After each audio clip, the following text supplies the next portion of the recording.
আজি খুব উলহ মালহেৰে চিৰাং জিলাত ৭৭তম গণৰাজ্য দিৱস পালন কৰা হ'ল। সমগ্ৰ অসমত আজি পালন কৰা হৈ আছে আৰু গোটেই ভাৰততে আজি এই দিনটো খুব উলহ মালহেৰে পালন কৰা হৈছে। গণৰাজ্য দিৱস মানে কি, আমি সংবিধান পাইছিলোঁ 1950 চনত। সংবিধানৰ প্ৰণেতাসকলে সংবিধান ৰচনা কৰি পেলাই আমাক দিছিল আৰু এইটো কাৰ্যকৰী কৰা হৈছিল 1950 চনৰ 26 জানুৱাৰীৰ দিনা। এই দিনটোৱে আমি গণৰাজ্য দিৱস হিচাপে আমি পালন কৰোঁ।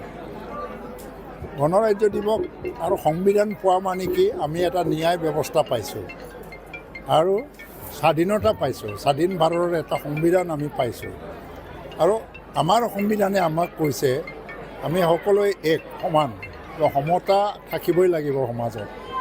তাৰপিছত আমাক সংবিধানে কৈছে যে আমি ঐক্যবদ্ধভাৱে ভাৰতখন আগুৱাই লৈ যাব লাগে। তো ভাতৃত্ববোধ আৰু ঐক্যতা, এইটো হ'ল আমাৰ এটা ডাঙৰ মেছেজ। তো আজি চিৰাং জিলাৰ পৰাও মই ক'ব বিচাৰিছোঁ, বিশেষকৈ চিৰাং জিলা আৰু BTC অঞ্চলত বাস কৰা জনগণৰ ৰাইজক, ভাৰতবৰ্ষৰ লগতে অসমৰ লগতে এই BTR অঞ্চলকো যদি আমি এটা উন্নত অঞ্চল হিচাপে চাব বিচাৰোঁ, তেতিয়া সকলো জনগোষ্ঠীৰ মাজত এটা ভাতৃত্ববোধ আৰু প্ৰেম থাকিবই লাগিব আৰু একতা থাকিবই লাগিব। আৰু য'ত সমানতা নাই তাত শান্তি থাকিব নোৱাৰে।